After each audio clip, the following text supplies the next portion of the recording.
You're working harder than your parents did, making more money nominally, and you're still broke. That's not a personal failing. That's not poor budgeting or avocado toast or financial illiteracy. That's the system working exactly as designed. Let me show you something. In 1970, the median home price in the United States was $23,400. The median household income was $9,870. The ratio, 2.4 to 1. Work for 2.5 years, you could buy a house. In 2024, median home price, $420,000. Median household income, $75,000. The ratio, 5.6 to 1. You now need to work more than twice as long to buy the same asset your parents bought. And that's before we talk about student loans, which didn't exist at scale in 1970, or healthcare costs, which have tripled as a percentage of income, or childcare, which costs more than college in many states. Your parents bought a house at 25 with a high school diploma. You're 35 with a master's degree and can't afford the down payment. The system isn't broken. It's working perfectly. Just not for you. Here's what nobody tells you. Inflation isn't a natural phenomenon like weather. It's a policy choice, a deliberate transfer of wealth from people who work for money to people who own assets. When the government says inflation is 3%, they mean the consumer price index rose 3%. But CPI doesn't measure what you actually spend money on. CPI includes things like televisions and smartphones, which get cheaper over time due to technology improvements. This drags the average down. CPI doesn't properly weight housing costs. It uses owner's equivalent rent, a theoretical number based on what homeowners think they could rent their house for, not what renters actually pay, not what mortgages actually cost. Real rent increases in major cities over the past decade, 40 to 60%. CPI housing component up maybe 25%. Your rent doubled. The government says housing inflation was modest. This isn't measurement error. This is deliberate construction of an index that understates real inflation so the government can claim everything's fine while you drown. Why would they do this? Because Social Security, government pensions, and inflation-indexed bonds are tied to CPI. If they admitted real inflation was 7% instead of 3%, the government would owe trillions more in obligations. So they lie with statistics. They tell you inflation is low while your rent, food, healthcare, and childcare costs explode. And when you complain that you can't make ends meet, they tell you it's your fault. You're not budgeting right. You're making poor choices. You need to work harder. The gaslighting is structural. Let's talk about what inflation actually does. You work, you earn a salary, you save some in a bank account, the bank pays you 1% interest. Inflation runs at 7% real, 3% official. Your savings lose 6% of purchasing power per year. Real loss. Every year you save, you get poorer in real terms. But wait, you say, I'll invest in the stock market. Stocks beat inflation. Okay, stocks returned about 10% annually over the past decade. Sounds great, but that's nominal returns. After inflation, real inflation, not the fake CPI number, your actual purchasing power increases maybe 3 to 4%. And that's before taxes. Capital gains tax takes another 20% of your gains. So your real after-tax, after-real inflation return is closer to 2 to 3%, better than a savings account, but barely keeping ahead of the erosion. Meanwhile, what happened to asset prices during that decade? Houses up 100% in many markets, stocks up 200%, but your wages? Up maybe 25% nominally, flat or negative in real terms. The people who owned assets before the inflation got rich. Their home values doubled. Their stock portfolios tripled. They didn't work harder. They just owned things while the currency debased. You, working for a salary, got destroyed. Your wage barely kept pace. Your savings eroded. And the assets you're trying to buy became twice as expensive. This is wealth transfer by design, from labor to capital, from young to old, from renters to landlords, from workers to asset owners. And it's accelerating. Since 2020, the Federal Reserve printed more money than existed in the entire economy before 2008. They called it quantitative easing. Stimulus, emergency measures. What it actually was, inflation.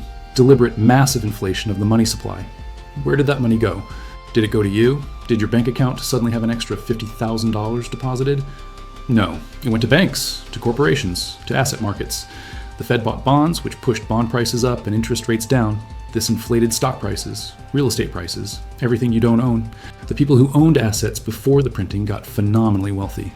The S&P 500 tripled from its 2020 low. Housing prices up 50% in 3 years in many markets. Your wages went up maybe 5 to 10% if you were lucky. The wealth gap exploded. And they tell you it's a mystery. Nobody could have predicted this. It's just how markets work. Bullshit. This is exactly how it was designed to work. Print money, give it to asset owners, watch asset prices inflate, tell workers their wage increases are causing inflation, so we can't raise wages more. You're being robbed in slow motion. and the people robbing you are telling you to budget better. Let's get specific about rent. In 1970, average rent was about $108 per month. That's $850 in 2024, adjusted for official CPI. Actual average rent in 2024 was $1,750 nationally. In major cities, $2,500 to $4,000. You're paying 3 to 4 times what your parents paid for housing, adjusted for inflation. But the housing isn't 3 times bigger or better. It's the same, often worse. What changed? Supply was restricted. Zoning laws prevent building. NIMBYism blocks development. Investors bought properties as inflation hedges, reducing supply for actual residents. And then the Fed printed trillions, which flooded into real estate as investors sought inflation protection. You're competing against institutional investors with unlimited cheap credit to buy housing. You have a salary and a down payment. They have access to freshly printed money at near zero interest rates. You lose, by design. The landlord who bought a building in 2010 with cheap debt now collects rents that have doubled while their mortgage payment stayed the same. Their cash flow exploded. They got rich. You pay the higher rent. You can't save for a down payment because rent takes half your income. You're trapped, renting forever, making someone else rich. This isn't market forces. This is policy. Deliberate choices to restrict housing supply, inflate asset prices, and transfer wealth from renters to property owners. And when you complain, they tell you to move to a cheaper city. Get a better job. Stop buying lattes. As if the problem is your coffee consumption and not a systematic wealth extraction machine. Now let's talk about student loans. In 1970, average college tuition at a public university, $394 per year. That's about $3,100 in 2024. Actual average tuition in 2024, $11,000 for in-state public universities, $40,000 for private universities. 4 times more expensive, adjusted for inflation. Why? Because the government started guaranteeing student loans. Universities realized they could charge whatever they wanted because students could borrow unlimited amounts. The loans can't be discharged in bankruptcy. You can't escape them. So universities jacked up prices, built luxury facilities, hired administrators, and extracted maximum revenue from students who had no choice but to pay. You graduated with $50,000, $100,000, $200,000 in debt for a degree that might get you a $60,000 starting salary. Your parents graduated debt-free or with minimal loans, bought a house at 25, started building wealth immediately. You're paying $1,000 a month in student loans until you're 40. Can't save for a house, can't start a business, can't take career risks because you need stable income to service the debt. The system extracted your future earnings before you even started working. And who benefits? Universities got rich. They have endowments in the billions while charging students ever-increasing tuition. Banks got rich. They collect interest on loans that can't be escaped. The government gets to claim they're helping people afford education while actually enslaving them in debt. You got a degree in a lifetime of payments. This is working as designed. Let's talk about credit cards. Average credit card interest rate in 2024, 22%. Some cards higher, 22%. While the Fed keeps rates low for banks and corporations, you carry a $10,000 balance, which is easy to do when rent is $2,000, student loans are $800, and your car payment is $500 on a $50,000 salary. You're paying $2,200 per year just in interest. That's not paying down the principal. That's pure profit for the bank. And if you miss a payment, they jack the rate to 29%. Add late fees. Report it to credit bureaus so your credit score drops, which means higher rates on everything else. You're trapped in a debt spiral designed to extract maximum interest while keeping you perpetually underwater. Meanwhile, corporations borrow at 3 to 4%. Real estate investors get mortgages at 6%. The wealthy get margin loans against their stock portfolios at 5%. You pay 22% on a credit card because you needed to fix your car so you could get to work. The system charges poor people more for money, by design, because poor people have no leverage, no alternatives. They need the credit, so banks can extract maximum profit. This isn't free market pricing. This is predatory lending codified into law. And when you default, they don't just take the money you owe. They destroy your credit score, which makes everything else more expensive. Higher insurance rates, denied rental applications, can't get a cell phone contract, can't get utilities without deposits. Poverty becomes more expensive. The worse your financial situation, the more the system charges you. Late fee on rent because you were short on money, $100. Overdraft fee because a charge hit before your paycheck, $35. Payday loan because you needed groceries, 40% APR. The system bleeds you dry and calls it personal responsibility. Here's the core insight you need to understand. The economy is not designed to help you build wealth. It's designed to extract wealth from you and transfer it to people who already have it. Inflation transfers wealth from savers to asset owners. Rent transfers wealth from workers to landlords. Student loans transfer wealth from young people to universities and banks. Credit cards transfer wealth from people living paycheck to financial institutions. Every system is working perfectly, just not for you. And when you point this out, when you say the system is rigged, they tell you you're being dramatic, or lazy, or entitled. They tell you to work harder, save more, budget better, make better choices, as if individual choices can overcome systematic wealth extraction. You can't budget your way out of housing costs that tripled. You can't save your way out of wages that stagnated for 40 years. You can't work harder your way out of student loans that were designed to be inescapable. The game is rigged, and the people winning the game are telling you it's fair. Let's trace how we got here. In the 1970s, the US went off the gold standard completely. Nixon closed the gold window in 1971. The dollar became pure fiat currency, backed by nothing except government decree. This gave the Federal Reserve unlimited ability to print money. No constraint of gold reserves, just print whatever they decided was necessary. The initial justification was economic flexibility. Respond to recessions faster, manage the economy better. What actually happened? The government gained the ability to inflate away its debts and transfer wealth from savers to asset owners through currency debasement. In the 50 years since, the dollar has lost over 90% of its purchasing power. What cost $1 in 1971 costs over $7 today. Your parents could buy a house for $23,000. That same house is $420,000. Did the house change? Did it become 18 times better? No, the currency became 18 times weaker. This is theft by inflation, slow, invisible, constant. And here's the key. The government can't steal from asset owners this way.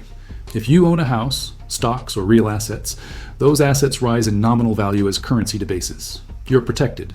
If you work for wages and save in currency, you get destroyed.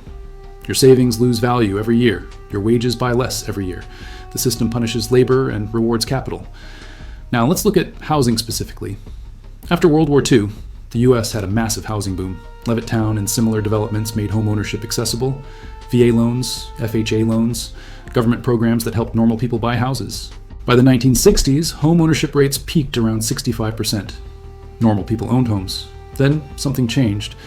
In the 1970s and 1980s, Wall Street figured out they could securitize mortgages, bundle them into bonds, sell them to investors. Housing became an asset class, an investment vehicle. This was sold as increasing liquidity and lowering costs. More capital flowing into housing would make it more affordable. Opposite happened. More capital chasing housing drove prices up.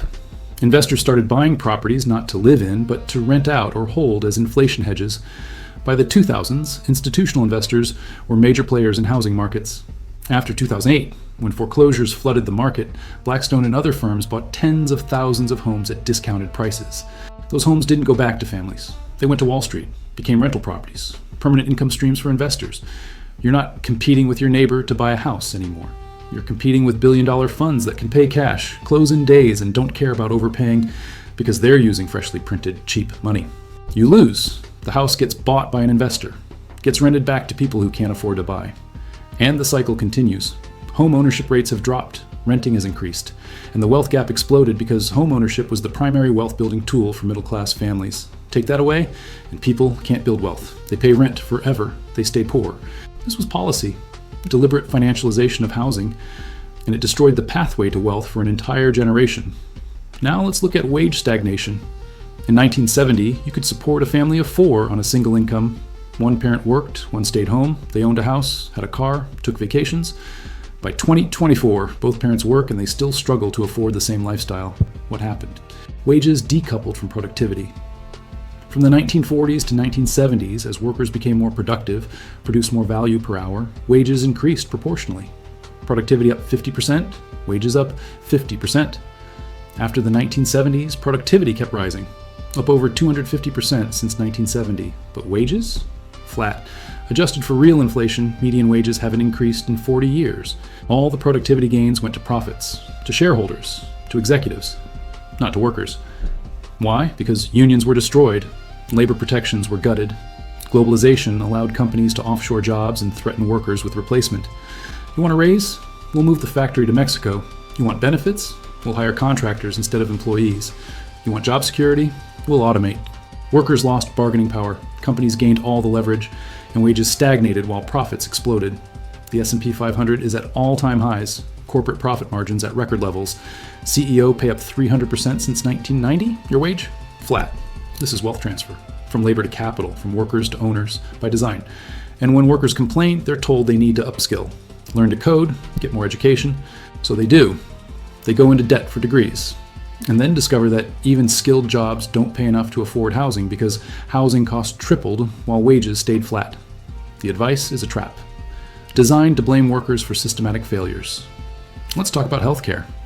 In 1970, healthcare was about 7% of GDP. Average family spent maybe $1,500 per year on healthcare, adjusted to $24.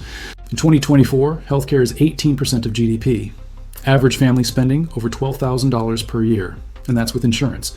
Without insurance, a major illness bankrupts you. What changed? Healthcare became financialized, insurance companies took over, hospital systems consolidated, pharmaceutical companies gained monopoly pricing power. You don't pay for healthcare anymore. You pay for a massively bloated administrative system. You pay for insurance company profits. You pay for pharmaceutical price gouging. You pay for hospital monopolies that charge $50 for a Band-Aid. The actual healthcare, the doctor, the nurse, the medicine, that's a small fraction of the cost. Most of what you pay goes to middlemen extracting profit. And you can't shop around. You can't negotiate. You can't refuse service when you're having a heart attack.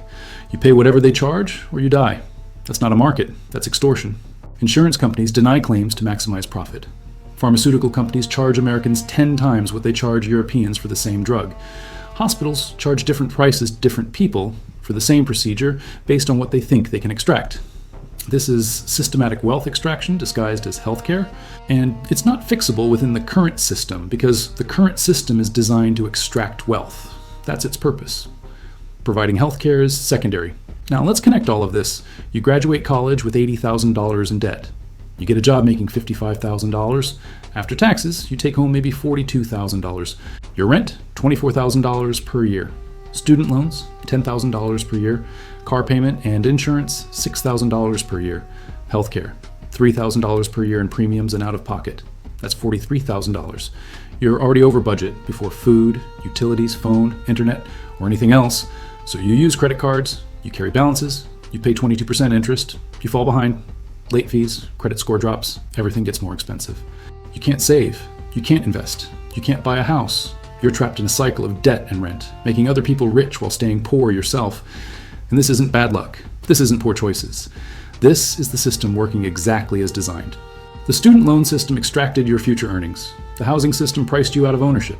The wage system kept your income flat while costs exploded. The healthcare system bleeds you for insurance and care.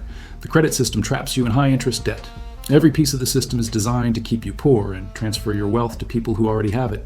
And the people benefiting from this system, the landlords, the banks, the insurance companies, the employers paying low wages, they tell you it's your fault. You need to budget better. You need to work harder. You need to make better decisions. They've convinced you that systematic wealth extraction is personal failure. That's the most brilliant part of the con. They rigged the game and convinced you that losing is your fault. Let me show you exactly how the wealth extraction works mechanically. Start with the Federal Reserve. They control the money supply.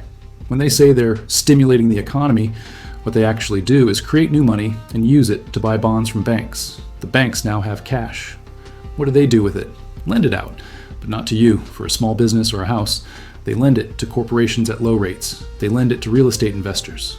They lend it to private equity firms, buying up everything from apartment buildings to veterinary clinics. That newly created money flows into asset markets. Stocks go up, real estate goes up, bonds go up, everything you don't own gets more expensive. Your wages don't go up because you didn't get any of the new money. It went to asset owners. This is called the Cantillon Effect. The people closest to money creation benefit most. The people furthest from it, workers earning wages, get destroyed by the inflation that results. The Fed creates $1 trillion. It goes to banks and asset owners first. They buy stocks in real estate before prices rise. Then the inflation works through the economy. Your rent goes up, your groceries go up, your healthcare goes up, but your wage? That's the last thing to adjust, if it adjusts at all.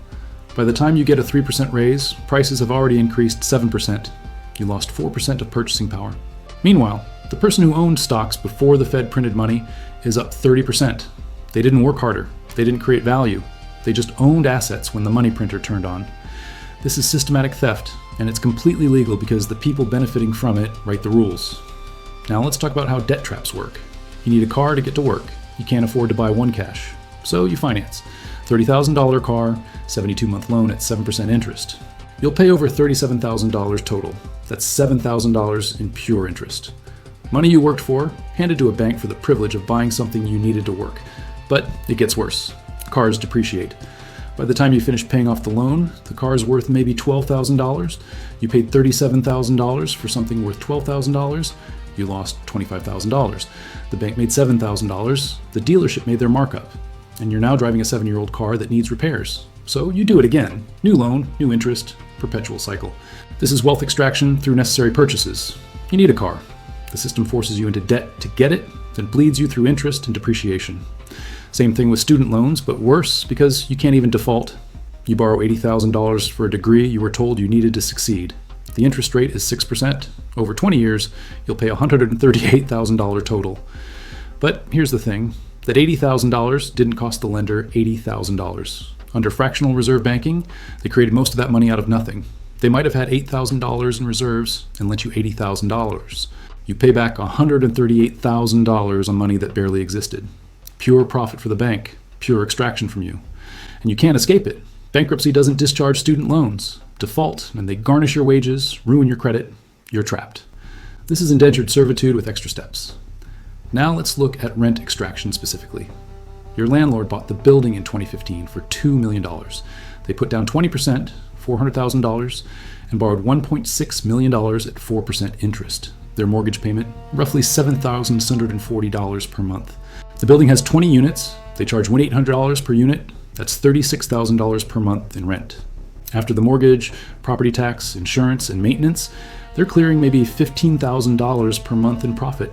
That's $180,000 per year. In 5 years, they've made $900,000 in profit, more than double their initial investment, and they still own the building, which is appreciated to $3 million. Their total return, $900,000 in cash profit plus $1 million in appreciation, minus the $400,000 they invested. Net, $1.5 million in 5 years. You paid $108,000 in rent over those 5 years. You own nothing. You built zero wealth. You made your landlord rich. This is wealth extraction through rent. You need shelter. They own it. They extract monthly payments forever. You never build equity. They get wealthier. And here's the kicker. They depreciate the building on their taxes. Even though it's appreciating in value, the tax code lets them claim it's losing value. This reduces their taxable income. So they're making $180,000 per year in profit, but paying taxes on maybe $80,000 after depreciation. Their effective tax rate on rental income is lower than your tax rate on wages. They extract wealth from you and pay less in taxes. You pay full taxes on income that's barely enough to survive. The system rewards capital, punishes labor. Now let's talk about inflation hiding in plain sight. The government says inflation is 3%, but let's look at actual price changes in things you need. Rent, up 50% in 10 years in major cities. That's 5% per year, not 3. Healthcare, premiums up 80% in 10 years, 8% per year. Childcare, up 60%, 6% per year. College tuition, up 40%, 4% per year. Food, up 35%, 3.5% per year. The only things that got cheaper are electronics and clothing, which are heavily weighted in CPI, but represent a small fraction of your actual spending. If you weight inflation by what people actually spend money on, housing, food, healthcare, transportation, real inflation has been running 6 to 7% for years. But reporting that would mean Social Security payments need to increase faster. Government debt costs would explode, so they manipulate the index to show 3%. Your rent doubled. The government says inflation is modest. You feel gaslit because you are being gaslit. This is systematic lying about the true cost of living, so the government can reduce its obligations while claiming everything is fine. And when you can't make ends meet, they tell you it's because you're spending too much on discretionary items. You're not. You're being robbed through inflation while being told inflation is low. Let's look at the tax system. You earn wages. You pay income tax, Social Security tax, Medicare tax, federal, state, maybe local. All in, you're paying 30 to 40% of your income in taxes. A billionaire owns stocks. The stocks go up. They don't sell, so they don't pay capital gains tax. Instead, they borrow against the stocks at low interest rates. They get cash to live on, tax-free, because loans aren't taxable income. They live off borrowed money, never realize capital gains, never pay taxes. When they die, their heirs get a stepped-up basis. The cost basis resets to current value, erasing all the gains. The taxes are never paid. You pay 40% on your wages. They pay 0 on billions in gains. This is legal. This is how the tax code is written, deliberately designed to let the wealthy avoid taxes while workers pay full freight. And when politicians talk about tax reform, they mean closing loopholes that let you deduct mortgage interest or student loan interest, things that help normal people slightly. The carried interest loophole that lets private equity billionaires pay 15% instead of 37%, that stays, because they fund the campaigns. The system is designed by the wealthy for the wealthy. You're just here to pay for it. Here's the reality you're living in. The system is not designed to help you build wealth. It's designed to extract wealth from you and concentrate it in the hands of people who already have it. Every major system, housing, education, healthcare, employment, credit, is structured to keep you poor while making asset owners richer. This isn't conspiracy. This is observable reality. Inflation transfers wealth from savers to asset owners. You save in dollars, your savings lose value. They own houses and stocks, their assets gain value. Rent transfers wealth from workers to landlords. You pay monthly, build no equity. They collect monthly, build massive wealth. Debt transfers wealth from borrowers to lenders. You pay interest on money created from nothing. They collect interest as pure profit. Wages transfer wealth from labor to capital. You work harder, productivity increases, profits go to shareholders, your wage stays flat.